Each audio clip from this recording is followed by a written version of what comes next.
명령하라 태자배. 네, 태자배 명령하라입니다. 지난주에는 우리가 성막을 짓는 이 자원함의 예물, 지난주 주제가 테루마였습니다. 그래서 우리가 성막 세우기 운동, 그래서 사실은 우리 성도들은 예배에 대한 소프트웨어는 너무 다들 좋으세요.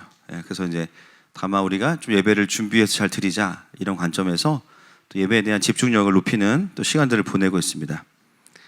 오늘은 이제 토라 포션 20번째인데요. 태자배 너는 명령하라입니다. 여러분, 하나님께서 뭘 명령하시자면은 명령할 거를 명령하세요. 명령하라, 이거를 명령해, 이렇게 말씀하세요.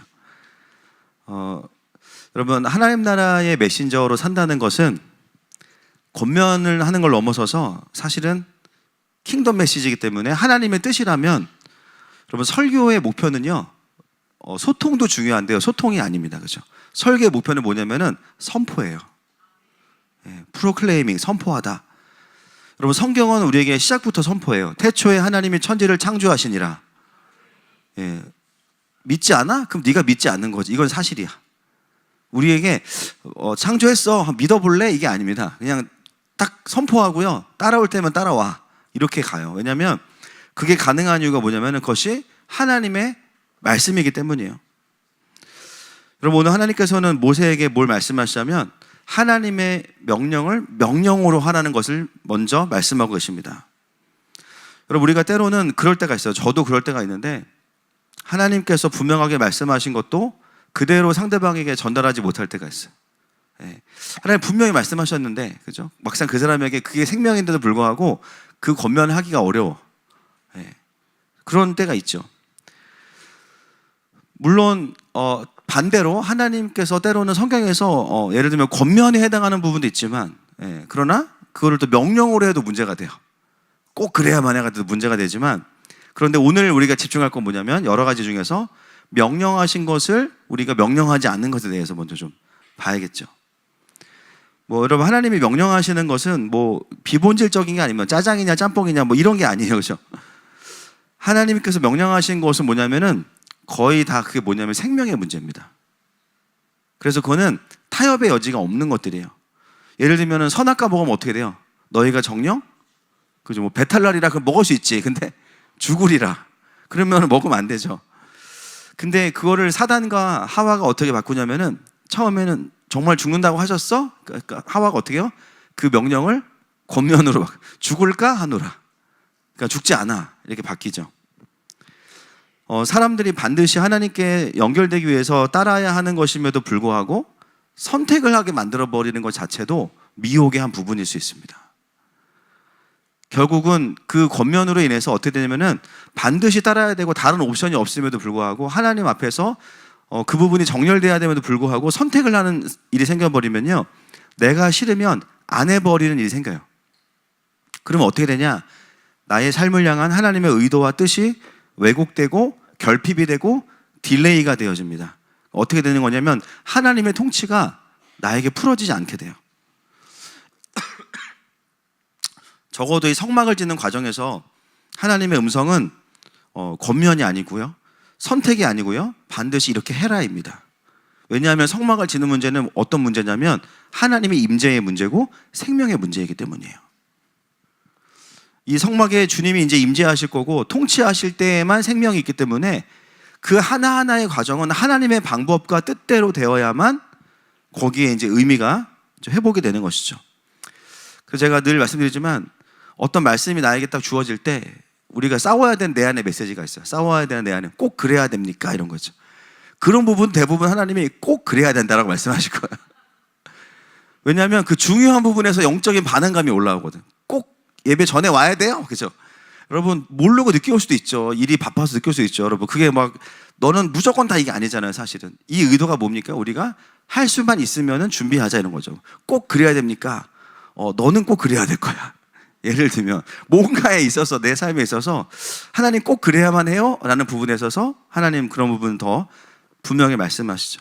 이것은 어떤 이해의 차원이 아니라 생명의 문제이기 때문이에요. 여러분, 왜 성막에 분향단을 먼저 안 짓고 지난주에 본 것처럼 번제단을 먼저 만들었습니까? 그렇죠? 어쩌면은 하나님이 이유를 설명 안 하셨어요. 근데 우리의 생각으로는 아니 그 성막 안에 있는 거 먼저 짓고 순서대로 하는 게 맞잖아요. 그게 보기도 좋고 완성도도 있는데 왜 하나님 먼저 번제단을 지으라고 말씀하셨냐? 나중에 보니까는 번제단의 불을 가지고 분향단에 들어가야 되기 때문에, 또 성막에 들어갈 수 있으려면 반드시 정결 예식을 통과하고 번제단에서 자기의 자아를 죽이고 그런 자들이 경배자의 자리로 갈 수 있기 때문에 하나님 다 이유가 있으셨구나. 한번 따라하겠습니다. 하나님은 다 이유가 있다. 다 이유가 있어요. 그래서 우리는 점점 신앙이 깊어질수록 어떻게 돼요? 처음에는 선이해 후순종. 근데 신앙이 깊어지면 어떻게 돼요? 선순종 후순종. 그래서 이해는 옵션. 되면 더 감사한데 안 돼도 에이 몰라. 그렇죠? 여러분, 하나님이 늘 그러신 건 아니지만 우리에게 아주 중요한 부분에 있어서는 답을 먼저 말씀하실 때가 있어요. 그럴 때는 우리 또한 우선 그 답에 반응하는 게 사는 거죠. 이거는 뭐 협박이다 그게 아니죠. 생명의 문제라는 거예요. 그러나 억지로가 아니라 우리가 하나님을 신뢰함으로 순종하는 것이죠. 그것이 왜 중요하냐면은 이 마지막 때에 정말 우리 어린 양이 어디로 가든지 따라가려면 이 훈련이 평상시에 되어 있어야 돼요. 여러분, 어린 양이 어디로 가든지 따라간다는 말은 무엇을 내포하냐면은 아닌 것 같은 길도 있다는 거예요. 사망의 음침한, 내가 보기엔 사망의 음침한 골짜기인데, 내가 보기엔 여기 뭐가 없을 것 같은데, 그런데 그 좁은 길을 가다 보면 어떻게 돼요? 결국은 그 길이 생명의 길이라는 거예요. 아멘이십니까? 근데 그것은 바벨론이나 뭐 나중에 한일의 속에서만 그런 훈련이 일어나는 게 아니라 사실은 지금 우리의 삶에 똑같은 일이 정도의 차이만 있지 계속 반복이 됩니다. 그래서 내 삶에 때로는 하나님이 다 이해시켜 주시지 않아도 말씀하시는 게 너무 확실하다면 그거에 반응하는 시간은 뭐예요? 그 자체가 마지막 때를 살아내고 있는 것이고 마지막 때를 돌파하는 영적인 태도를 갖게 되는 것입니다. 여러분, 그러므로 이 시대의 미혹 중에 하나가 뭐냐면요, 하나님의 진리를 인격적인 권면으로 바꾸는 거죠.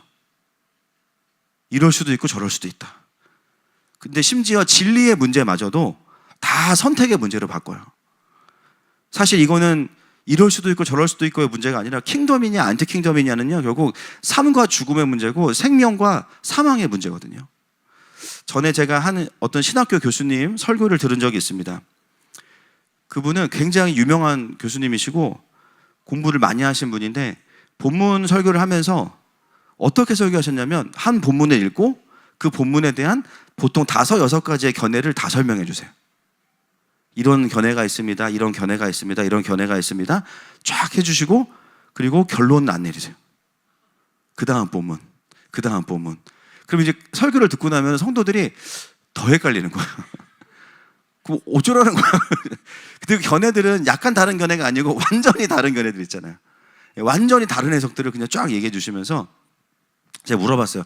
교수님 설교 방식이 굉장히 아주 차마 이제 제가 또 막 그럴 수는 없으니까 교수님 공부를 많이 하셨네요. 그러면서 많은 견해들을 이제 가르쳐서 감사한데 결론이 없어서 성도들이 좀 혼란스러워하지 않습니까? 했더니 교수님께서는 선택은 성도들의 몫입니다. 그러시더라고요.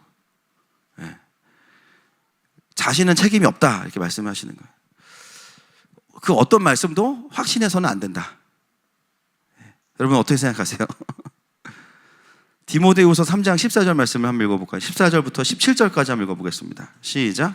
그러나 너는 배우고 확신한 일에 거하라. 너는 내가 누구에게서 배운 것을 알며 또 어려서부터 성경을 알았나니 성경은 능히 너로 하여금 그리스도 예수 안에 있는 믿음으로 말미암아 구원에 이르는 지혜가 있게 하느니라. 모든 성경은 하나님의 감동으로 된 것으로 교훈과 책망과 바르게 함과 의로 교육하기에 유익하니 이는 하나님의 사람으로 온전하게 하며 모든 선한 일을 행할 능력을 갖추게 하려 함이라. 아멘. 여러분, 바울이 디모데에게 주는 말씀인데요, 뭐라고 이야기합니까? 그러나 너는 배우고 확신한 일에 거하라. 할렐루야. 여러분, 말씀은 이럴 수도 있고 저럴 수도 있고가 아닙니다. 말씀은 우리에게 어떤 대상이냐면요, 믿음의 대상이에요. 확신의 대상이에요. 거기에 삶을 던지는 것에 대한 대상이에요. 누가 하나님의 통치를 경험하냐면 그 말씀을 하나님의 말씀으로 받아들이고 믿고 삶을 드리는 사람이 그 의의 말씀을 경험하게 돼 있어요. 그렇게 인격적으로 이제 이런 견해 저런 견해를 해주시는 것 너무나 감사하죠. 그리고 또 성도들이 어느 정도 판단할 수 있으면 더 좋을 것 같아요. 그렇죠? 저는 그 분에 대한 어떤 말씀을 드리는 것이 아니라 하나님의 말씀은 절대적이라는 거예요. 상대적이지 않다는 거예요. 마지막 때의 영적인 미혹은 무엇으로 오냐면은 말씀을 다 상대화시켜요. 말씀을 앞에서 내가 깨어지는 쪽으로 나를 선택하는 것이 아니에요.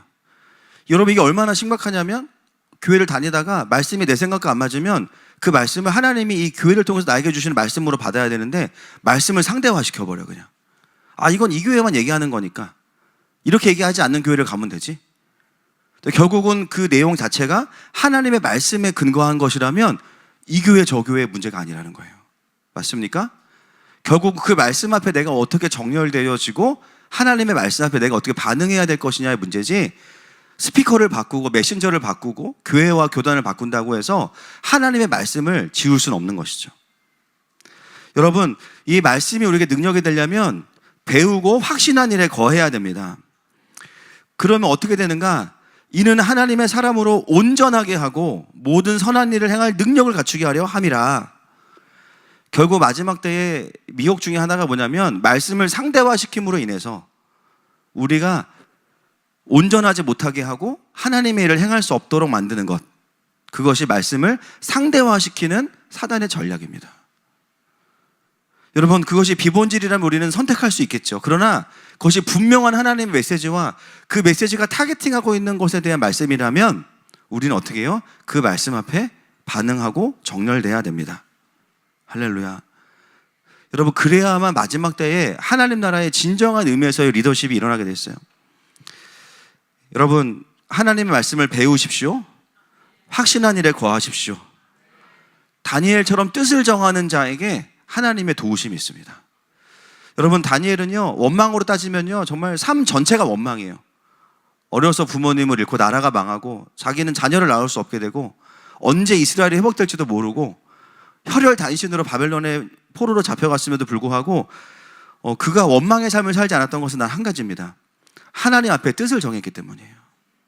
그 뜻은 단순히 저걸 먹지 않을 거야, 먹을 거야, 율법적인 것만 있는 것이 아니라 여전히 바벨론 위에 하나님이 통치하신다. 그렇다면 하나님을 경외하기로 한 것, 그것이 바로 뜻을 정한 것이죠. 그럴 때 어떻게 돼요? 하나님께서 환관장에게 은혜를 얻게 하시고 왕들에게 은혜를 얻게 하시고 그의 삶에 수많은 하나님을 모르는 자들 또한 그의 삶을 향해서 하나님의 사명을 이루는 데 있어서 쓰임받는 자들만 가득하게 됩니다. 여러분, 신앙생활은 그러므로 환경의 문제가 아닌 줄 믿습니다. 결국은 나에게 얼마나 그 하나님의 말씀 앞에서의 분명한 정렬이 있는가, 그 말씀의 권위가 있으면요, 내 주변에 어떤 일이 일어나요? 환경들이 정렬되기 시작하는 거예요. 할렐루야. 제거될 건 제거되고 말씀 앞에 순복될 건 순복되고 중요한 것과 덜 중요한 것들이 드러나기 시작한다는 거예요. 여러분, 마지막 때에 사단에게 미혹의 여지를 주지 않는 저 여러분 되시기를 축복합니다. 그래서 마지막 때에 우리가 싸워야 되는 건 뭐냐? 말씀의 상대화입니다. 왜 이런 일들이 벌어지는가? 말씀에 대한 책임을 지는 것이 두렵기 때문이죠. 혹시 이게 아니면 어떡하지? 이거는 전하는 자에게 있는 두려움이기도 하고 또 순종하는 자에게 있는 두려움이기도 해요. 이 말씀대로 했는데 아니면 어떡하지?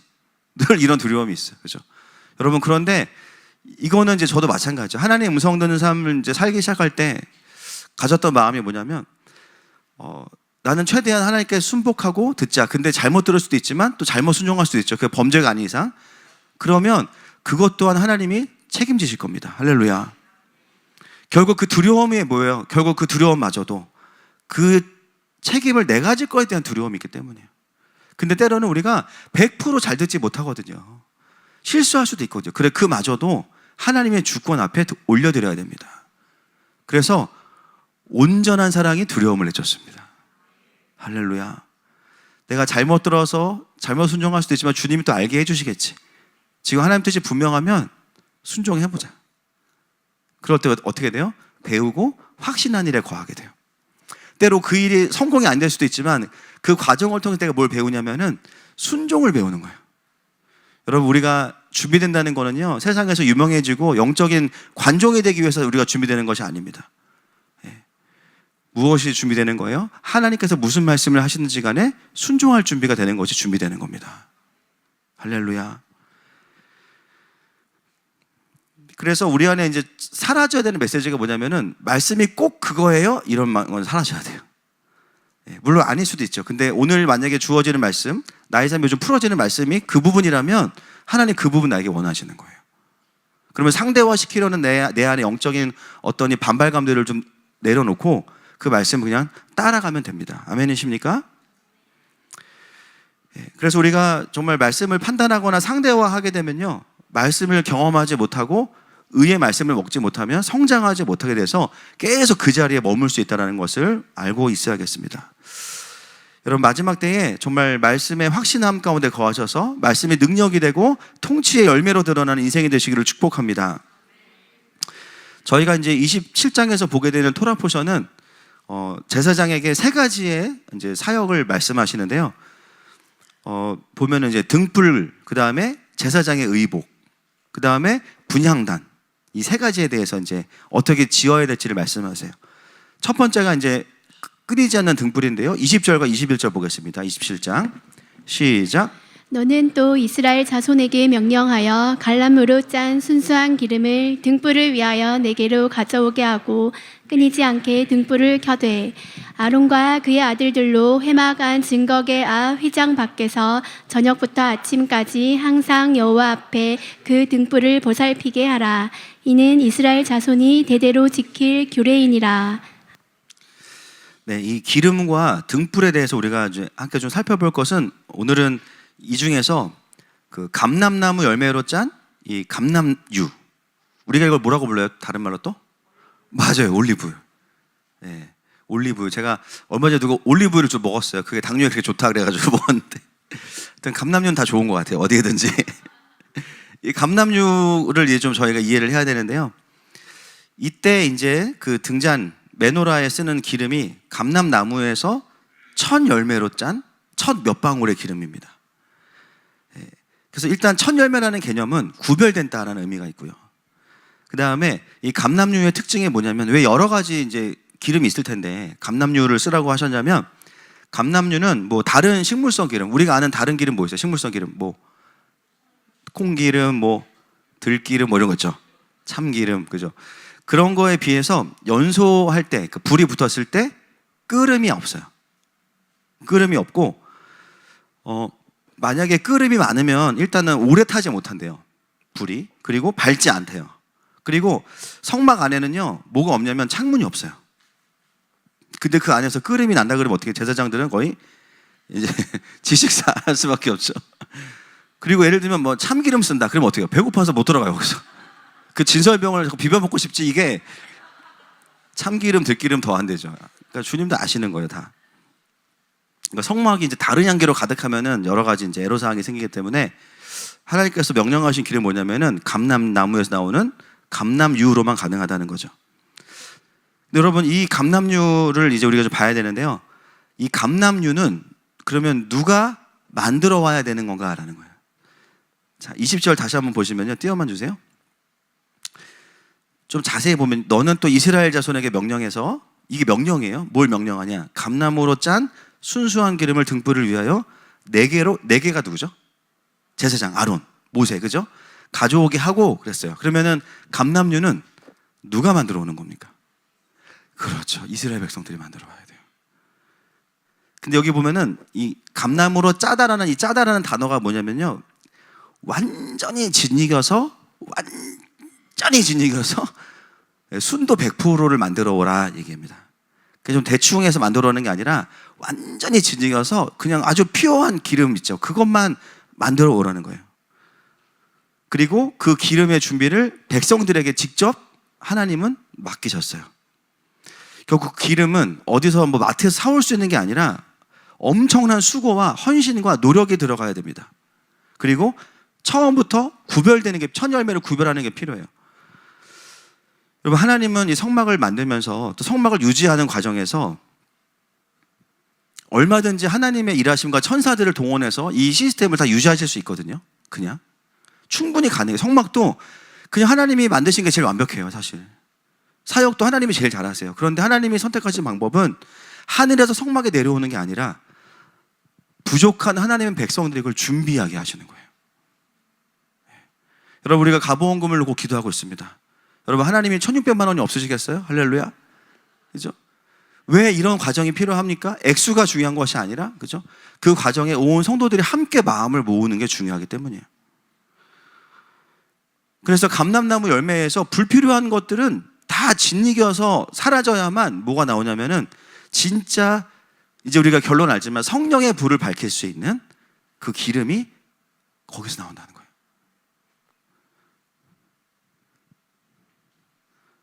여러분, 우리 또한 하나님의 불을 비추는 하나님의 촛대들이에요. 아멘이십니까? 결국은 7교회 7촛대 교회잖아요. 그 말은 뭐냐면 우리 한 사람 한 사람에게 사도행전 2장에서처럼 성령께서 임하셔서 활활 타오르시는데 그거 자체가 은혜죠. 그런데 우리에게 원하시는 게 있어요. 우리 또한 감람류가 되기를 원하시겠죠. 여러분, 성령께서 임하셨는데 너무 불순물이 많아가지고 불빛은 하나도 안 보이고요, 검은 연기만 계속 난다고 생각해보세요. 은혜를 받았는데 헌신을 하는데 막 그름이 계속 나. 주변에 나 때문에 사람들이 막 은혜를 받아야 되는데 지식을 해요. 계속 막, 야, 너랑은 일 못하겠다 막 계속. 가는 곳마다 그리스도의 향기를 우리가 끼쳐야 되는데 가는 곳마다 그름을 계속 막. 그리고 그렇게 받는 은혜들은 내가 준비가 안 됐으면 어떻게 됩니까? 금방 성령의 불이, 소멸의 개념은 아니지만 꺼져요. 타지 않는 불순물들이 너무 내 안에 많으면 성령의 지속적인 사역들이 어느 순간 사그라들거나 멈춰질 수 있어요. 여러분, 지속적으로 하나님께 계속 쓰임받는 거 있잖아요. 하나님의 은혜입니다. 아멘이시죠? 그런데 하나님도 다 보고 계세요.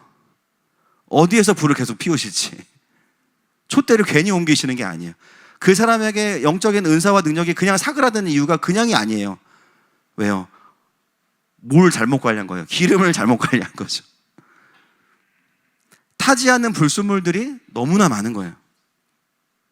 뭔가 주님이 그 사람에게 은혜를 주시는 것도 맞고, 때로는 하나님의 불이 임하는 것도 맞지만 얼마 가지 않아서 꺼지던지 불이 활활 타오르지 않는 거죠. 내 존재 안에 결국 이 말씀의 기름이 남아있으면 결국 그 빛은 오래 갑니다. 할렐루야. 어떻게 나의 인생에서 그러면 하나님 앞에 순전한 기름으로 내가 더 세워질 수 있을까? 오늘 본문이 뭘 말하냐면요, 짜다라고 말합니다. 진리기다라고 말하고 있습니다. 여러분, 우리가 신앙생활 하는 게 여러분 쉬우세요? 아니면 가면 갈수록 어려우세요? 그래서 대답이 없잖아요. 그렇죠? 가면 갈수록 이게 뭐냐면 너무 감사하고 너무 영광스러운데 이게 쉽지 않네. 근데 그 쉽지 않다는 의미가 뭐냐면은 하나님에게 문제가 있다기보다는 뭔가 나에게 뭔가 굉장히 하나님과의 갭이 커요. 일단 우리의 가정, 내 삶, 나의 삶의 자리, 이런 것들이 뭔가 하나님이랑 너무 좋은 걸 알겠는데, 구원 받았으니까는 너무 그게 보이는데 그것들이 풀어지기에는 뭔가 내 삶에 갭이 커요.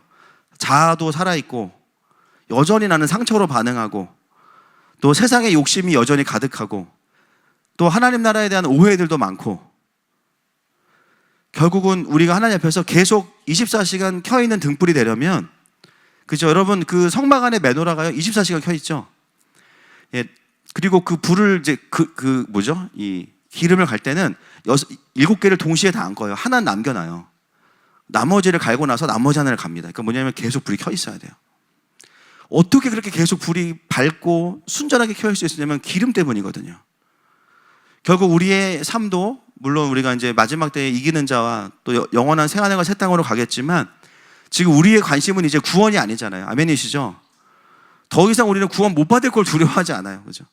그게 우리의 신앙의 목표가 아니니까. 우리의 문제는 뭐냐면 어떻게 더 온전하게 하나님의 빛을 낼 것이냐, 어떻게 더 하나님의 그 영광스러움 앞에 같이 나도 반응할 수 있느냐. 그렇다면 우리의 관심이 뭐냐면 내 존재가 하나님 앞에 얼마나 순전한 기름인가. 은혜가 틀려서가 아니라, 성령의 불이 약해서가 아니라 결국은 존재 문제예요. 여러분, 바른 신앙생활은 뭐냐면요, 결국은 내가 하나님 앞에 죄송합니다, 짓이겨지는 거예요. 완전히 짓이겨지는 거예요. 그 짓이겨진다는 거 뭐냐면 내가 없어진다는 개념에 나의 죄된 자아가 완전히 짓이겨져서 하나님의 형상과 말씀만 남게 되는 거예요. 그래서 건강한 신앙생활은 뭐냐면 삶의 고난과 어려움이 오면 하나님 왜 이러세요로 가는 것이 아니라 와, 내 안에 아직 뭔가 짓이겨져야 될 게 있구나라는 거예요. 내가 불편하고 힘든 게 있으면은 나를 불편하게 하는 그것이 잘못된 것이 아니라 그것이 왜 불편한지를 돌아볼 수 있는 내 안에 살아있는 다른 뭔가가 있다는 것을 들여다보기 시작해야만 점점 우리의 신앙이 피어해지기 시작해요. 사단은 이 관점을 갖는 것까지도 굉장히 오래 걸리게 만들고요. 여기까지 못 오게 만들어요. 눈만 뜨면 원망, 눈만 뜨면은 하나님께 책임을 돌리고, 눈만 뜨면 상처로 돌아가고, 현실 뒤로 숨고, 어려움에 눌리게 만들어서 내 안에 그 짓이겨져야만 순수한 기름이 나오는데 그 과정을 가지 못하게 하는 것이죠. 그래서 우리가 주님을 만난 이후에 가장 큰 고민은 주님이 뭔가 나와 사역하시기에 내가 꽤 쾌적한 사람은 아니구나 라는 것을 보는 거예요. 때로는 사람들과의 관계가 깨어질 때, 하던 일이 안 될 때, 뭔가 막힐 때 어떻게 반응해야 됩니까? 이 시간을 통해서 내 안에 하나님은 하나님의 마음만, 하나님의 말씀만 남기를 원하시는구나. 다른 것은 다 사라지기를 원하시는구나. 축복합니다. 여러분, 그 시간을 잘 지나가면요 어떻게 되냐면 순도가 높아져요. 세상 사람들은 힘들고 어려운 일은 그냥 피하고 손절치면 그만이거든요. 근데 우리는 거기서 끝나면 안 되죠. 때로는 내 잘못이 아니어도 그 안에서 짓이겨져야 돼요. 자존심. 별거 아닌데 사실 생각해보면 그 자존심 한번 뭉개진 거 가지고 두고 칼을 갈고, 그죠? 주님 기다려보세요. 내가 지금 사역할 때가 아니에요. 그래서 지금 어떻게 복수하지? 막 플랜 A부터 Z까지 막 완벽한 계획을 짜고. 그렇게 되면 어떻게 돼요? 성령의 불이 왔는데 끓음이 계속 나는 거예요.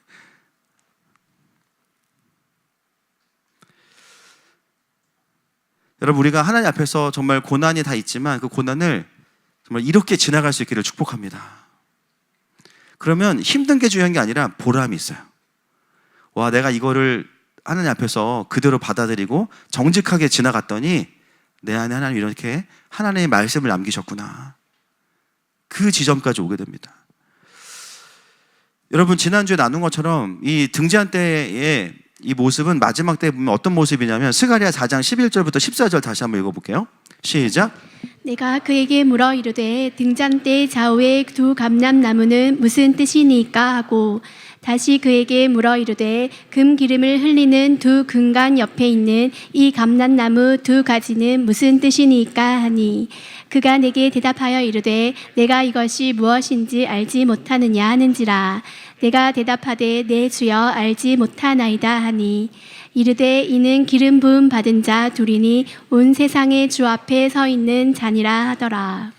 여러분, 이 두 금잔대 옆에 뭐가 있냐면 두 감람나무가 있는데요. 두 감람나무에서 기름이 바로 주어져요. 무한리필이에요, 그렇죠? 그럼 여러분 여기 보면 알 수 있는 게 있어요. 감람나무에서 감람유가 되려면은 짓이기는 과정이 있어야 되는데 마지막에 보여지는 이 모습은 뭐냐면 감람나무에서 바로 기름이 나와요. 근데 이 감람나무, 두 감람나무가 누구죠? 계시록 12장 4절에 보면은 두 증인이에요. 여러분, 이게 어떤 의미입니까? 감람나무에서 감람 기름으로 바로 바뀌었다는 것은 뭐냐면 짓이기는 과정이 더 이상 필요하지 않은 사람들이에요. 두 증인, 유대인과 이방인의 이마에 인 받은 자들. 지금 유대인들이 돌아오는 이유는 민족적 부흥 아니라 그랬죠. 그거 언제 일어나? 한일회 끝날 때, 찌른 자가 오시는 것을 볼 때, 그때 한일회를 지나면서 아직 돌이키지 않은 유대인들이 먼저 믿은 유대인들, 이마에 인 받은 유대인들을 보면서 시기가 나야 돼요. 이방인들을 보면서 야, 같은 유대인들도 보호받고 이방인들도 보호받네? 열받네? 왜 그렇지? 예수와를 믿었구나. 한일회 끝나고 날 때 우리도 주님 오실 때 더 이상 우리도 이제는 자존심 차리지 말고 예수와를 부르자. 그때가 유대인의 민족적 부흥이고 지금 유대인들 돌아오는 이유는 시기가 나서 돌아오는 시즌이 아직 아니죠. 강권적으로 하나님의 은혜와 복음이 풀어지고 있기 때문이에요. 할렐루야. 여러분, 유대인들이 그토록 오랫동안 홀로코스트를 비롯한 정말 진이김을 당한 이유가 뭐겠습니까? 그렇죠. 순전한 길을 만드시는 거예요. 북한의 지하교회 성도들이 진이김을 당하는 이유가 뭐예요? 하나님만 남는 거예요, 진짜. 여러분, 그 기준으로 보면요, 한국교회의 현재의 상태는 뭐냐면 비관적입니다. 너무 많은 것들을 가지고 있습니다. 근데 두 증인이 완성되어서 그 사역을 감당하는 그 모티브의 그림이 뭐냐면, 나무에서 그냥 기름이 나온다는 거 뭐냐면, 두 증인이 완성돼, 원래부터 그런 게 아니겠죠. 두 증인 되기까지 삶에서 이미 어떤 환난과 고난과 자신의 죄에 대한 직면들을 수없이 경험하면서 또 실패하고 얻어 터지면서 결국 두 증인으로 딱 선다는 건 뭐냐면은 그냥 그에게서 이제 기름만 나오는 상태가 된 거예요. 그 안에 하나님의 말씀 외에는 아무것도 없어요. 설령 다른 게 있다 할지라도 다 하나님의 말씀 앞에 정렬되어 있어요. 그 사람과 뭘 하든지 간에 그 사람에서 뭐가 나오냐면 계속해서 하나님의 말씀과 기름이 흘러나오니까 어떻게 돼요? 성령의 불이 꺼지지 않게 되는 것입니다. 여러분, 두 증인은 그냥 이마에 임받은 사람만이 아니라 무엇을 임하냐면 인이 처지고 나서 그의 인생을 통해서 하나님이 그를 완성시켜 오신 겁니다. 고난, 환난, 핍박, 원치 않는 실패. 원치 않는 실패도요, 그냥 랜덤으로 일어나는 게 아니더라고요. 결국은 그 속에서 나의 자아를 다 무너뜨리시는 거예요. 근데 그 실패가 어디서 왔는지 계속 주님 멱살 잡고 있다고 해서 답이 나오는 게 아니에요. 내가 이런 사람이구나를 깨닫고 나면요, 나의 삶의 모든 주권 다 내려놓고 진짜 주님만이 왕이십니다. 주신 분도 하나님이시오, 취하시는 분도 하나님이십니다. 그게 진짜 그 사람에게 진짜 고백이 될 때 그 사람을 우리는 바로 증인이라고 부르는 것이죠. 여러분, 그렇게 하나님의 사람이 세워지면요, 어떻게 됩니까? 세상에 난리가 나고 홍수가 나도요, 아무도 그 사람을 이길 수가, 세상이 감당할 수 없는 믿음을 갖게 됩니다. 결국 그 수많은 실패와 회복 속에서 이 사람이 붙잡게 되는 게 뭐냐면 십자가거든요, 결국. 십자가 복음이 정말 우리를 회복시키는구나. 그거를 날마다 깨달으면서 결국은 순전한 감람유가 되는 거죠. 그래서 어떻게 돼요? 불이 오면 바로 붙어요. 안 꺼져요. 가장 밝아요.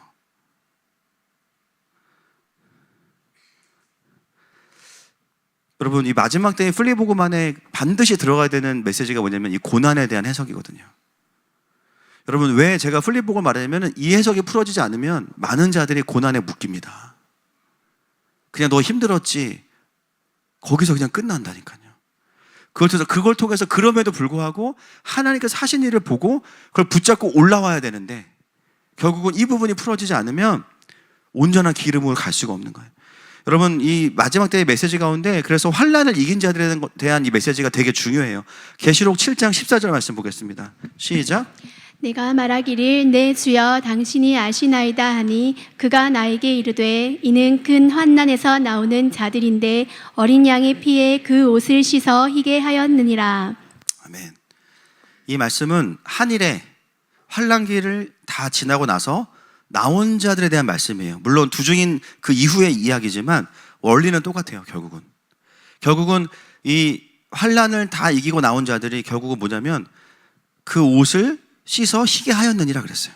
죄와 핍박과 유혹 속에서 십자가의 복음을 붙잡고 완전히 불순물이 제거된 자들, 환난을 이기고 나온 자들, 그들이 예수님이 오실 때, 그죠? 휴거되어지고 주님과 함께하게 되는 것이죠. 결국은 우리의 인생에 지금도 마지막 때지만 하나님께 쓰임받고 있다는 증거, 하나님께 내가 준비되고 있다는 증거는, 나는 왜 저런 권능이 없지? 나는 저런 왜 스피치가 안 되지? 나는 왜 저런 실력이 없지? 물론 그런 것도 준비되면 여러 가지 중에 하나일 수 있죠. 그런데 여러분, 진짜 준비가 사실은 이거예요. 내 안에 불순물이 사라지고 있는 거예요. 여러분, 은사가 아무리 많으면 뭐예요? 탐욕적인데. 아무리 설교를 잘하면 뭐예요? 그죠? 하나님과 연결되어 있지 않은데. 아무리 부자면 뭐합니까? 그 재정을 하나님 나라를 위해 쓰지 않는데, 하나님이 축복해 주었다고 간증만 하면 뭐합니까?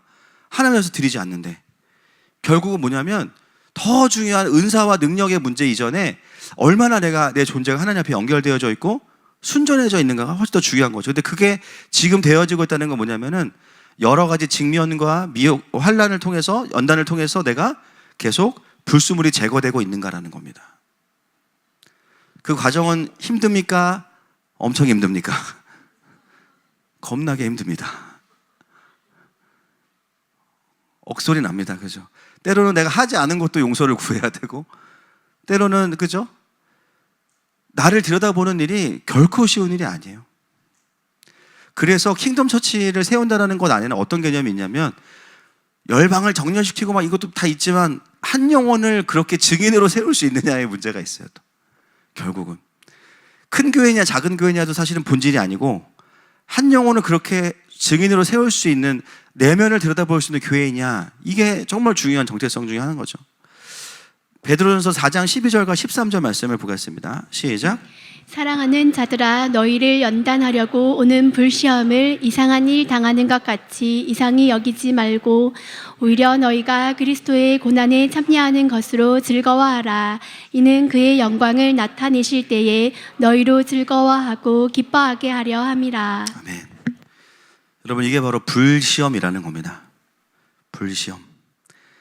불시험이 오는 이유는 뭐 세상의 죄 때문에 다 여러 가지 이유가 있지만, 결국은 하나님이 그걸 통해서 허용하시는 이유는 내 안에 말씀의 기름, 그것이 아닌 모든 불순물들을 다 녹여내시기 위해서예요.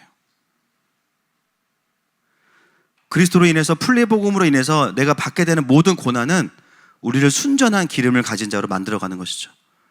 그래서 고난이 올 때 기뻐하는 것이 정상입니다. 당장은 못하지만 3시간 뒤에 기뻐합시다. 여러분 생각해 보세요. 누가 여러분에게 요즘에 금이 요즘 되게 오른대잖아요. 그죠? 뭐 금을 두꺼비를 하나 줬어요, 여러분들한테. 너무 감사하지. 근데 그 두꺼비를 보니까는 이제 순금이 또 아니야. 뭐가 섞여 있어, 많이. 그럼 어떻게 해야 돼요, 우리는 거기서? 그죠? 녹여야 되잖아요. 그러면 이제 재련을 해서 녹여야 된단 말이에요. 그래서 순금만 뽑아내는 과정이 필요한데, 그거를 녹이면서 슬플 사람이 있겠어요? 기쁘지? 야, 이거 끝나고 나면 이제 순금만 남겠네. 할렐루야. 너무 기쁘잖아요. 우리가 고난을 바라볼 때 우리의 시선과 해석 또한 그러한 관점이어야 되는 것이죠. 여러분, 동일해요. 내가 말씀을 선택하고 따라가는데 오는 모든 고난과 핍박과 반대는 여러 가지 이유가 있을 수 있지만, 하나님은 거기서 어떤 영광을 발견하시냐면 내 안에 모든 불순물들을 제거해 주시는 겁니다. 할렐루야. 그래서 하나님 앞에서 우리가 정직하게 그 시간들을 잘 지나가는 것은 중요합니다. 말씀만 따라가다 보면 때로는 관계가 어려워지기도 하고, 재정이 어려워지기도 하고, 또 잘 모르는 반대와 공격에도 부딪히죠. 그때 내 안에 불순물이 많으면 어떻게 반응하겠어요? 말씀에 대한 확신이 없으면 이게 맞나? 그렇죠? 그런 생각이 먼저 들 수가 있고요. 또 사람들과의 관계가 어려워질 때도 이게 맞나? 여전히 그 속에서 나는 모든 사람에게 좋은 사람이 되고자 하고 모든 사람들과 잘 지내고 싶은 나의 인본주의적인 것들도 드러나게 돼요. 결국은 관계가 깨지는 문제가 아니었어요. 관계에 대한 나의 욕심이 있다는 것을 발견하게 되고, 그렇죠? 그 사람의 성숙은 뭐냐면 관계가 깨어지는 걸 통해서 성숙하는 겁니다. 가진 노력으로 관계를 다 붙잡고 있는 것이 아니라 그 열매는 탈진이고, 결국은 하나님에 맡겨드리고 말씀 앞에 따라가다 보면 진짜 친밀함을 맺는 관계들을 하나님이 주십니다. 할렐루야.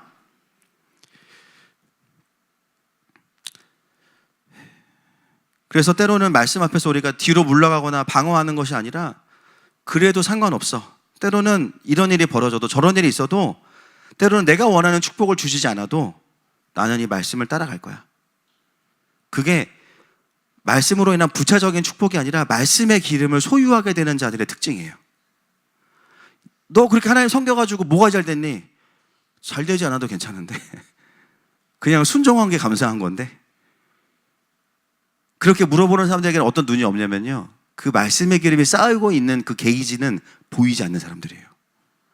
그 말씀을 하나 순종하기 위해서 얼마나 분투했고 얼마나 인내하고 있는데 그 시간 자체가 영혼의 기름이 쌓이는 건데 그거를 볼 수 있는 눈이 없는 사람들은요, 그래서 네 삶에 어떤 축복이 있었는데 그분이야말로 유물론주의자들입니다. 그렇죠? 여러분, 진짜 축복은 하나님이십니다. 할렐루야. 이 말씀의 기름은 세상의 어떤 것과도 바꿀 수 없어요. 여러분, 교회들이 건물이 없어서, 교회들이 뭐가 없어서 어려운 것이 아니라 지금 마지막 때에는 말씀의 기름이 없어서 어려운 때가 왔습니다. 그런 때에 주님께서 마지막 때의 두 증인이 아니더라도 지금 시대의 증인으로 쓰시기 위해서라도요, 반드시 어떤 사람이 필요하냐? 그 말씀 하나 살리기 위해서 인내하고 포기하는 자들, 그 사람을 들어서 하나님은 사용하십니다. 그래서 그런 인생이 되려면 불시험이 오는 게 당연한 거예요. 우리가 왜 하나님의 말씀 앞에서 도망가냐면 내 안에 금이 아닌 게 드러나는 게 싫은 거예요. 거기에 뭐가 작용하냐면 수치심이 작용합니다. 예. 신학적인 용어로 쪽팔림이라 그래요. 찌질함이라고 합니다. 내가 그렇다라는 걸 말하고 싶지 않은 거예요. 그렇죠? 내가 그런 거에 마음 상하는 사람이라는 걸 말하고 싶지 않은 거예요. 내가 그런 거에 매여 있다는 거를 드러내고 싶지 않은 거예요. 그죠? 근데 그거를 우리가 포기하지 않으면 어떻게 되냐면은 겉으로 보기엔 금인데 주님 보시기에는 금 도금이죠. 이 안에는 그냥 시꺼먼 쇠가 가득해요. 근데 겉만 그냥 금이야 막. 그래서는 우리가 나중에 불시험이 오면은 그때 다 드러나는, 그도 창피한 일인. 결국은 사단이 하는 일이 뭐냐면 내 안에 있는 것들을 수치심을 이용해서 인정하지 못하게 하고 드러내지 못하게 합니다. 그래서 하나님 앞에 나를 오픈하지 못하게 해요. 그럼 어떻게 되냐면 고난을 지나가지 못해요. 여러분, 예수님께서도 이런 시간이 있으셨죠. 십자가를 앞에 두시고 예수님이 뭐 하셨냐면은 어디 가서 기도하셨습니까? 무슨 동산이죠? 겟세마네 동산에서. 그죠? 그 예수님의 기도를 한번 읽어보겠습니다. 누가복음 22장 42절부터 44절 말씀 시작. 이르시되 아버지여, 만일 아버지의 뜻이거든 이 잔을 내게서 옮기시옵소서. 그러나 내 원대로 마시옵고 아버지의 원대로 되기를 원하나이다 하시니 천사가 하늘로부터 예수께 나타나 힘을 더하더라. 예수께서 힘쓰고 애써 더욱 간절히 기도하시니 땀이 땅에 떨어지는 핏방울 같이 되더라. 저는 이 모습이 이 땀이 땅에 떨어지는 핏방울 같이 되다. 이 핏방울이라는 개념이 저는 이 감람유화 같은 개념으로 보입니다. 예수님께서 왜 십자가를 지고 싶지 않다고 말씀하셨어요? 단순히 그 못 박히는 고통 때문을 회피하기 위함이 아니라 엘리 엘리 라마 사박다니, 그렇죠? 나의 하나님 나의 하나님 어찌하여 나를 버리시나이까. 하나님과의 관계가 단절되는 것 자체를 경험해 본 적도 없고 경험하고 싶지 않으신 거죠. 예수님께서 싫으셨던 건 뭐냐면은 영원 전부터 하나님 아빠와 연합하고 하나로서 서로를 영화롭게 했던 그 이 땅에서도 마찬가지예요. 그렇게 사셨는데 십자가에 달리는 순간 그분은 어떻게 되시는 거예요? 진노의 대상이 되는 거예요. 한 번도 본 적 없는 하나님의 표정을 봐야 돼요. 그 순간 예수님은 재물이기 때문에. 여러분, 왜 예수님이 심장이 터져서 죽으셨습니까? 십자가의 형벌이 아니라 그 스트레스를 감당하지 못하셨기 때문이잖아요. 결국 여기서의 그 예수님의 원함은 나 살고 싶어요 이게 아니에요.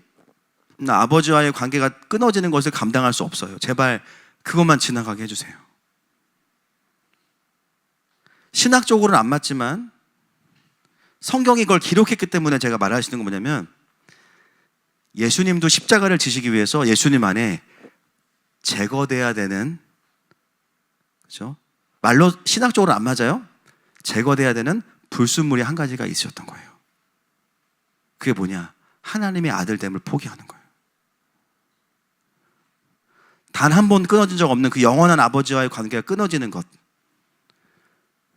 그런데 예수님은 그 기도를 이제 당연히 누가가 기록을 해놨고 그걸 이기셨죠.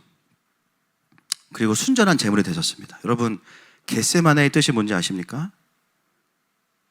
기름을 짜는 틀입니다.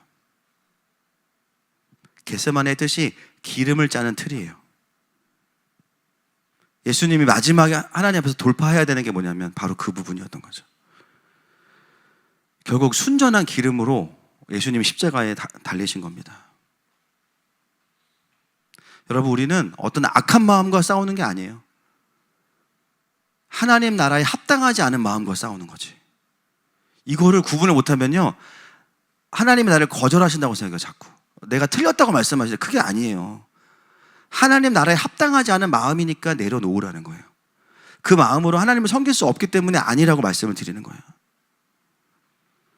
결국은 우리의 신앙생활은 연단을 통해서 또 말씀의 해석을 통해서 계속해서 내 안에 순전한 것만 남게 하시는 과정을 걸어가고 있는 것입니다.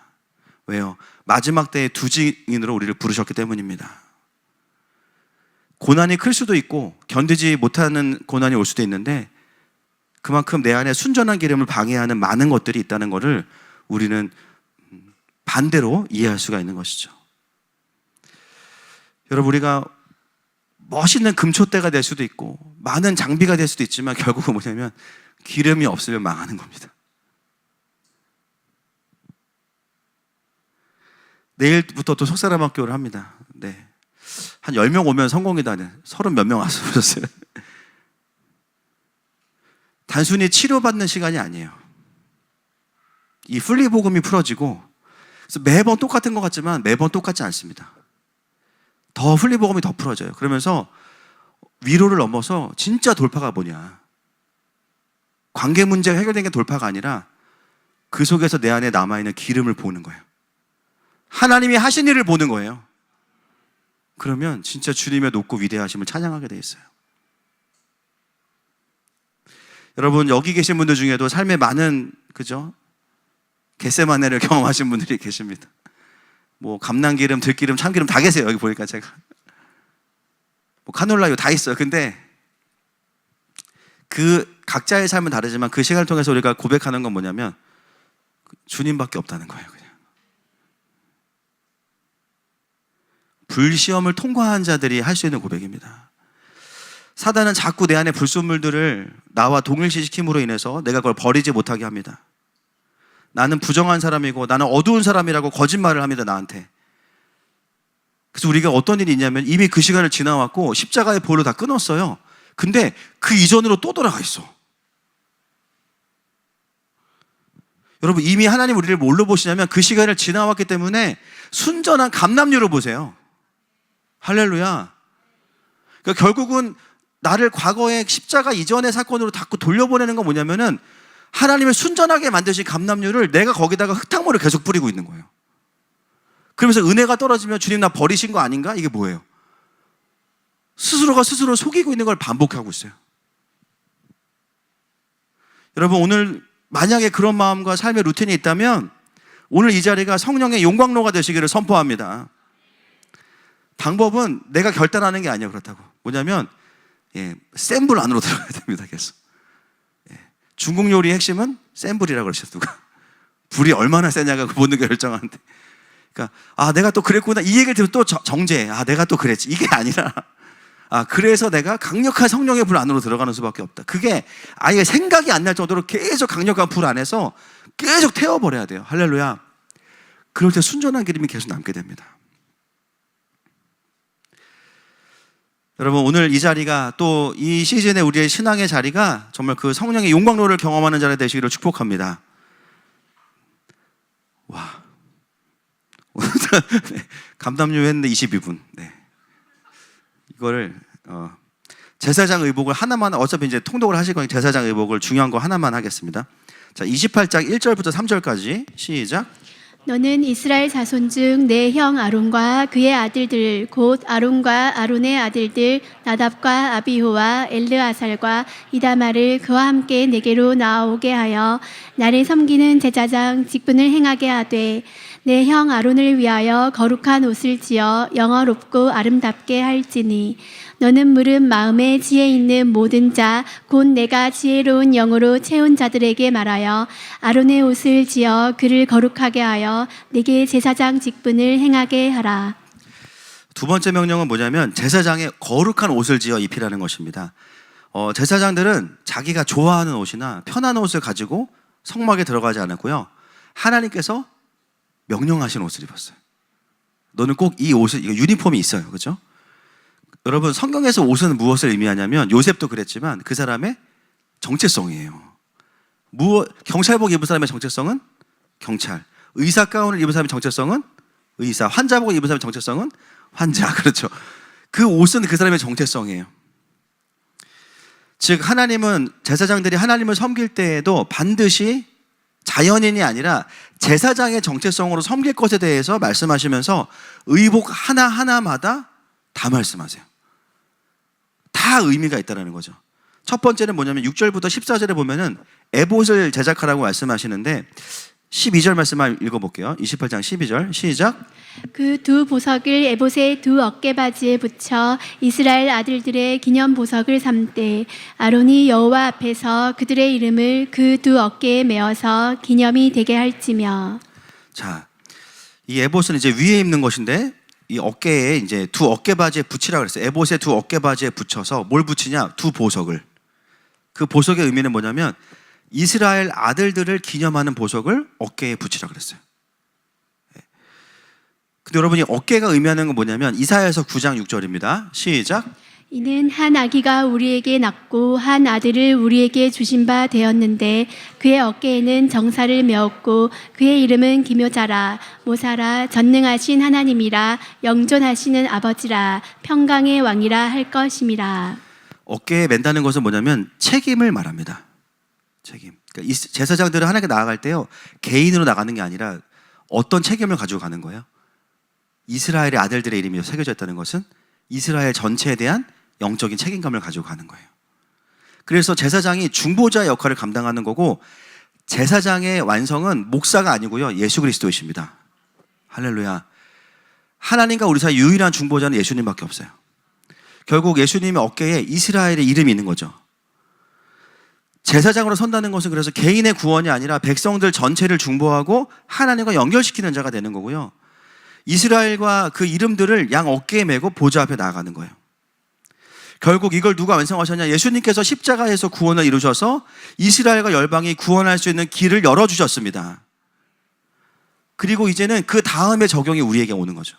우리를 왕같은 제사장으로 부르셨기 때문에 예수님의 제사장 되심에 대한 역할을 우리가 부여받아서 우리도 어떤 마음을 가져야 되냐면은 예수님은 아니지만 우리 어깨에 이스라엘과 열방에 대한 책임감을 가지고 마음을 가지고 있어야 돼요. 그래서 교회를 다니지만 나는 선교와는 거리가 멀어. 나는 내 신앙을 놓고 기도하는 것까지만 하고 선교는 거리가 멀다. 이러는 것은 뭐냐면 그리스도인으로 부름받은 것이 무엇인지를 알지 못하는 겁니다. 나는 교회는 가겠지만 선교는 안 갈 거야. 아직 우리가 이제 말씀이 풀어지지 않아서 그럴 수 있지만 성경대로 보면 뭐냐면요. 그리스도인으로 부르셨다는 것 자체가 이미 이스라엘과 열방으로 부르신 거예요. 할렐루야. 예수님을 구주로 영접하는 순간 성경은 우리에게 내가 예수 그리스도에게 했던 것처럼 교회에게도 그 어깨에 이스라엘과 열방을 내가 그 어깨에 붙여놨어. 그리고 가슴에는 뭐가 있냐면요. 29절 30절 보겠습니다. 29절 30절 시작.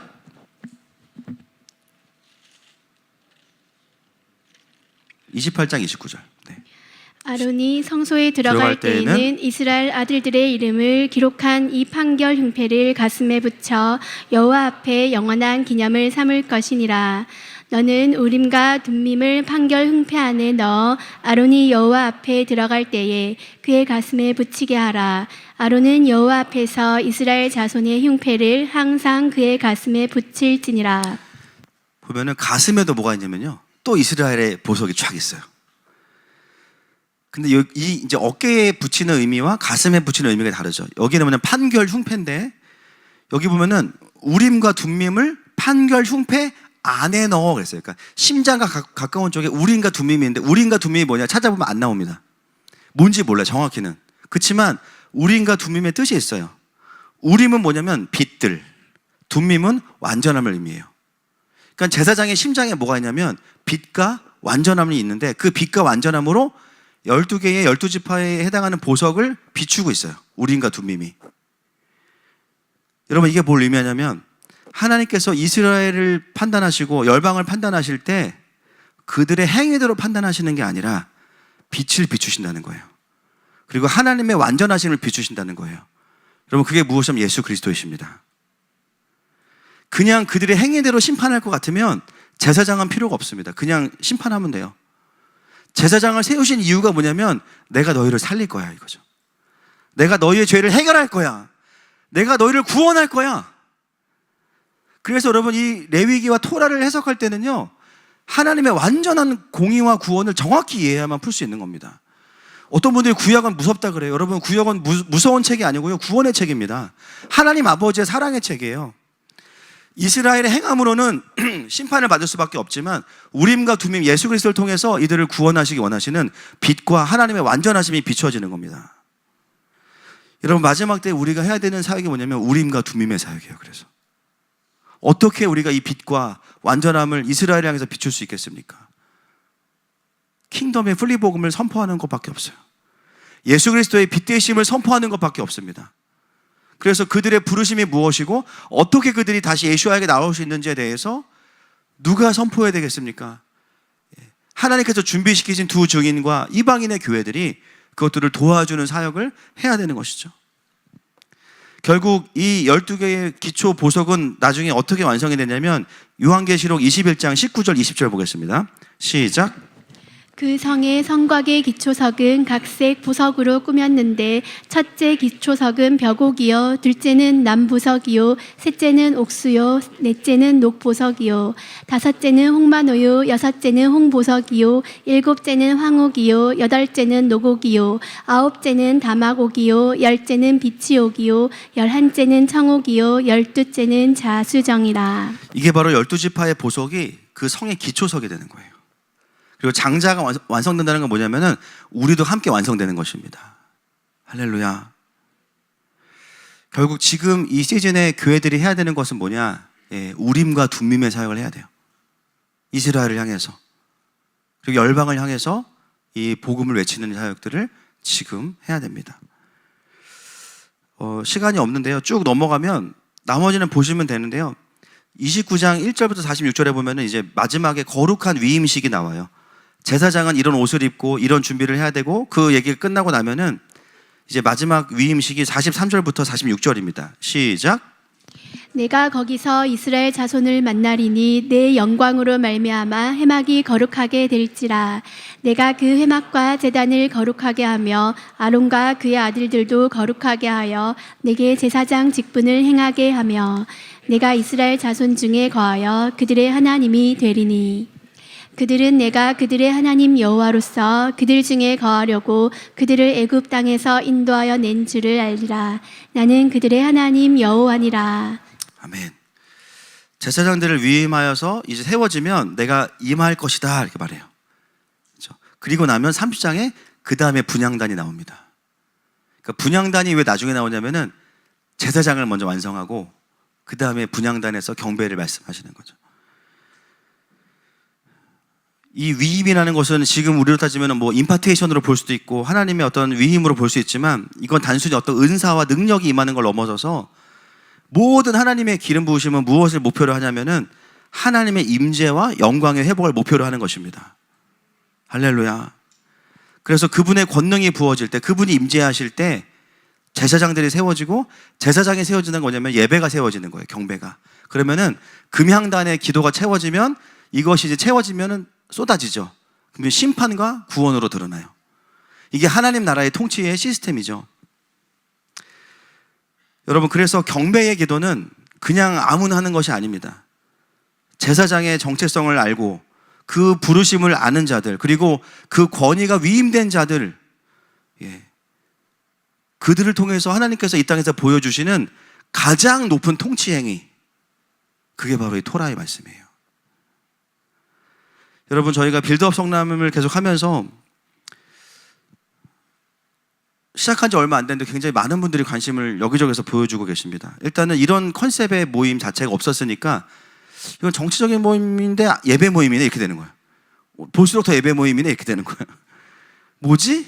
그죠? 근데 모여서 기도해, 경배하고 회개해. 저희가 3월 2일 날도 이제 같이 경배할 텐데 여러분들이 오세요. 그날 같이 이제 회개하실 텐데, 여러분, 제가 1년 전에 3월 달에 나사모에 가서, 그죠? 그때 첫 설교하러 가서 그때 뭐 했냐면, 저는 이제 거기 누가 오신지도 모르고 다시 갈 생각도 없으니까 그냥 있는 그대로 다 얘기했잖아. 그죠? 성남의 영적인 어두움 다 얘기하고, 그리고 이 도시의 리더였던 사람이 만들어 놓은 영적인 것에 대해서 취소하는, 그죠? 성남 시장님이 거기 계셨으니까 이전 시장이 했던 일들에 대해서 이제 회개하라고 하고 선포하고, 그리고 1년이 지났는데 하나님께서 빌드업 성남을 세우시고 이제는 그 가치들이 도시 안에 계속 흘러가고 있어요. 그렇죠?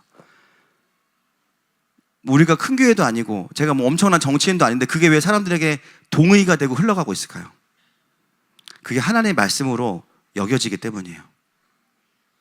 아, 저렇게 싸우는 게 맞겠구나 라고 생각하기 때문이겠죠. 여러분, 우리가 지금 하는 이 도지선교와 마지막 때의 정렬, 그리고 한 사람 한 사람을 살리는 사역은 뭔가 여러 가지 일을 하는 것 같지만 결국은 제사장을 세우는 겁니다. 제사장 세우는 거예요. 그냥 정치인 아니고 진짜 경배하는 사람이냐, 그냥 교수, 그냥 의사가 아니고 그냥 엔지니어 아니고 진짜 경배하고 말씀이 가는 데까지 가는 사람이냐, 그 제사장을 통해서 하나님은 하나님의 일과 통치를 이 땅에 풀어내십니다. 결국은 그 제사장들이 어떻게 세워지느냐, 여러분, 구원받은 하나님의 사람들은요 다 어떤 갈망이 있냐면 하나님 나라를 보고 싶고요, 하나님 영광을 보고 싶어요. 근데 그게 어떻게 해야 되는지 풀어지지 못하고 있으면 어떻게 되냐면 나도 모르게 세상의 이론이나 또는 가장 근접하도 느껴지는 어떤 세상의 어떤 그룹이나 또 나의 탁월함이나 나의 성취를 가지고 그 일들을 하려고 해요. 여러분, 열매는 잘못될 수 있지만 그 마음은 틀린 게 아니거든요. 뭔지 아시죠? 다 내 얘기니까. 그게 하나님 사랑해서 한 거예요, 그게. 근데 그 모든 원리가 다 어디에 있냐면 토라에 다 나와 있어요. 하나님이 어떻게 하나님의 통치를 풀어내시는지. 그래서 나중에 우리가 헷갈릴까 봐 토라에 다 말씀하셨어요. 성막은 이렇게 세우는 거야. 다른 방법이 없어. 근데 여러분, 중요한 건 뭐냐면 하나님의 사람들은 교단과 교파와 어떤 신앙의 이력과 상관없이 진짜 말씀이 말할 때는 반응합니다. 그래서 교회가요 다른 데 하나가 될 수 있는 거예요. 양보해서 하나가 되는 게 아니라 진짜들은 말씀이 그렇다고 하면 반응해요. 결국 이 토라의 킹덤의 메시지가 풀어질 때 진동이 일어나고 때로는 모르는 분들의 오해가 있을 수 있지만 뭐냐면 결국은 말씀을 앞에 정렬되고자 하는 자들, 하나님의 영광을 갈망하는 자들은 그 산을 넘어섭니다. 그럼 그 지점에서 어떤 일이 벌어지냐? 강력한 하나님의 경배자와 제사장들이 세워지면서 주님이 일하시기 시작해요. 그래서 우리가 그동안 이 킹덤 메시지라는 것을 계속 만들어 오고 정리하고 말씀으로 확인의 어떤 시간들이 있었고요. 이번 설날을 지나면서 킹덤 메신저를 만드는 강의안이 나왔어요. 하나님 왜 설날마다 찾아오시는지 모르겠지만 반갑지가 않아요. 그죠? 저 일찍 퇴근할 건데 원래는 참. 그래서 이게 이제 킹덤 메신저를 어떻게 세울 것이냐, 이게 본문 연구뿐만 아니라 킹덤의 그림과 이거를 전달할 수 있는 적용 포인트가 나와야만 킹덤 메시지를 풀 수 있게 되는데 이게 쉽지 않더라고요. 왜냐면 이거를 어떻게 집약해서 줄 수 있는가의 문제가 되기 때문에. 근데 하여튼 나왔습니다. 그래서 하나님께서 이것이 이제 도지선교론과 합쳐지면서 더 많은 메신저들을 세울 수 있는 과정들을 준비시켜 주셨고, 결국은 핵심이 뭐냐면 하나님 나라의 그림을 알고 그것을 건강하게 적용할 수 있는 그 메신저들을 통해서. 근데 그 메시지 안에 뭐가 들어가야 돼요? 반드시 순리복음이 들어가야 돼요. 우리가 초림 예수님을 절대 부정하는 게 아니죠. 그 강력함이 더 강력해지려면 결국은 전체 그림까지 풀어져야 십자가의 복음이 십자가의 복음 됩니다. 할렐루야. 결국 이것은 무슨 말이냐? 킹덤의 메시지가 풀어지면 진짜 하나님 나라를 갈망하는 리더들은 더 모일 수밖에 없다는 거예요. 그리고 제가 계속 기도하고 있는 게 있죠. 우리가 다윗의 장막에 인자함으로 왕위가 굳게 설 것이요 그 위에 앉을 자는 충실함으로 판결하며 정의를 구하며 공의를 신속히 행하리라. 다윗이 7년 6개월 동안, 그죠? 유다를 다스리다가 이제 이스라엘의 왕이 되고 나서 이스라엘은 엄청난 외부의 이제 침략과 내부 내분과 또 사람이 없어가지고 이 나라를 회복할 수 없겠구나라고 생각할 때 하나님 주신 마음이 뭐냐면은 뛰어다녀라가 아니라 장막을 세우라 그랬어요. 네가 장막을 세우면 그 장막 위에 내가 나의 지도자들을 세울 거야. 저는 이 말씀을 믿습니다. 성남을 살릴 수 있는 방법은요 경배밖에 없어요. 진짜 그거밖에 없습니다. 우리가 회개하고 경배하잖아요. 하나님이 좋은 리더들을 끌어당겨 오실 거예요. 성남 안으로. 할렐루야. 그리고 어느 순간 아, 이게 어떤 진영의 싸움이 아니었구나, 이게 영적인 전쟁이었구나 깨닫는 순간 하나님의 사람들이 등장하기 시작하면서부터 그 구조들이 회복되기 시작할 거예요. 그리고 대한민국의 자유가 올 것입니다. 여러분, 이거는 하늘마음교회의 목회 철학이 아니라 성경입니다. 결국 뭐냐면 모든 하나님의 백성들은 다 이 방법으로 싸워야 됩니다. 할렐루야. 그래서 오늘 주제가 뭐예요? 명령하라예요. 권면하라, 권하라, 한번 이야기해봐라가 아니라 명령하라요. 모든 그리스도인들은 다 이렇게 싸우라는 겁니다. 근데 그 싸움을 하려면 어떻게 돼요? 우리가 진리겨짐을 당할 수 있다는 거 말씀을 드립니다. 근데 그것은 꼭 이 싸움 때문만이 아니라 우리의 삶에서 하나님 우리를 순전한 기름으로 만드시기 위해서 그 일을 행하고 계십니다. 여러분, 이제 이 토라 포션을 통해서 모든 준비가 끝나요. 이제는 뭐냐면 그 다음부터는 임재의 자리로 가는 거예요. 이제 그때부터는 우리가 이제 다음 주간까지 볼 텐데, 여러분 겟세마네의 시간이 되시기를 미리 광고드리고 축복합니다. 그리고 정말 이 중요한 원리가 우리의 삶에 진짜 온전히 세워질 때 하나님의 공의와 통치가 임할 것입니다. 같이 시간에 기도하면서 나아가십시다.